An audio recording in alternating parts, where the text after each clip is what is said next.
Dans son foyer, le mari doit dire, Seigneur Jésus-Christ, ceci est ton foyer. Nous sommes tes enfants. Je ne veux pas que ma volonté ou celle de ma femme soit faite dans ce foyer, mais uniquement ta volonté. De la même façon, l'épouse devrait aussi reconnaître la seigneurie du Seigneur Jésus-Christ et dire, oui Seigneur, ceci n'est pas mon foyer, ni ma volonté, ni celle de mon mari, mais uniquement ta volonté doit se réaliser dans ce foyer. Sinon, le mari pourrait dire à son épouse, tu es ma femme, tu dois m'écouter, si tu ne m'obéis pas, je vais te faire obéir. Regarde ce que je ferai. Et l'épouse de répondre, j'en sais plus que toi, je ne t'écouterai pas. C'est ainsi que commence la querelle. Au début, ils se querellent les portes et les fenêtres fermées. Quelque temps après, cela se fait ouvertement, même dans les rues. Pour un foyer heureux, il faut reconnaître la seigneurie du Seigneur Jésus-Christ avant d'aller où que ce soit et de faire quoi que ce soit. Ceci devrait être une pratique quotidienne durant toute leur vie conjugale. Sa volonté est la meilleure pour nous, parce qu'il nous aime beaucoup plus que nous pouvons le penser ou l'imaginer. Le couple doit s'approprier la puissance de la résurrection pour toutes les épreuves et les difficultés par lesquelles il passera durant la vie conjugale. Lazare était dans le tombeau depuis 4 jours, il sentait, mais au commandement du Seigneur, il sortit du tombeau. Il est le symbole de la puissance de la résurrection du Seigneur Jésus-Christ. Pour chaque expérience, tentation, épreuve ou difficulté, cette puissance est suffisante.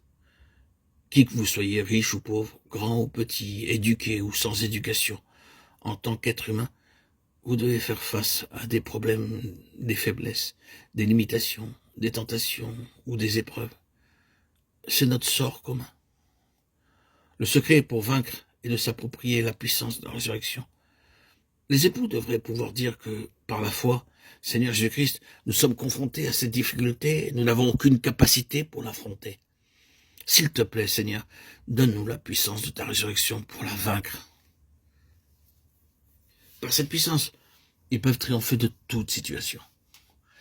Ils ne doivent pas dépendre de leur propre force, mais de celle de la puissance de la résurrection. L'apôtre Paul dit dans Philippiens 4,13, « Je puis tout par celui qui me fortifie ». Il fait allusion à la puissance de la résurrection. Dans Philippiens 3,10, il dit, « Ainsi je connaîtrai Christ et la puissance de sa résurrection ».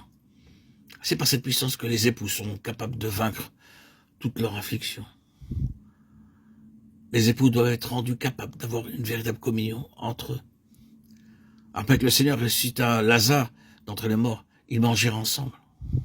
Là, on lui fit un souper. Marthe servait et Lazare était un de ceux qui se trouvaient à table avec lui. Jean 12:2. La nourriture sur la table parle de la nourriture spirituelle. Tout comme la nourriture physique est nécessaire à une bonne santé, nous avons besoin de nourriture spirituelle pour nos âmes. Et cette nourriture ne peut être reçue qu'en étant en communion avec le Seigneur Jésus-Christ.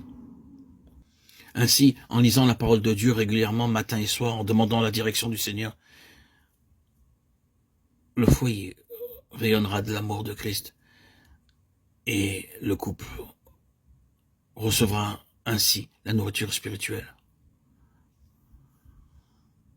Pour vaincre dans leur foyer, dans leur couple, toute faiblesse humaine, toute insuffisance. Car tout sera régulé naturellement avec amour, patience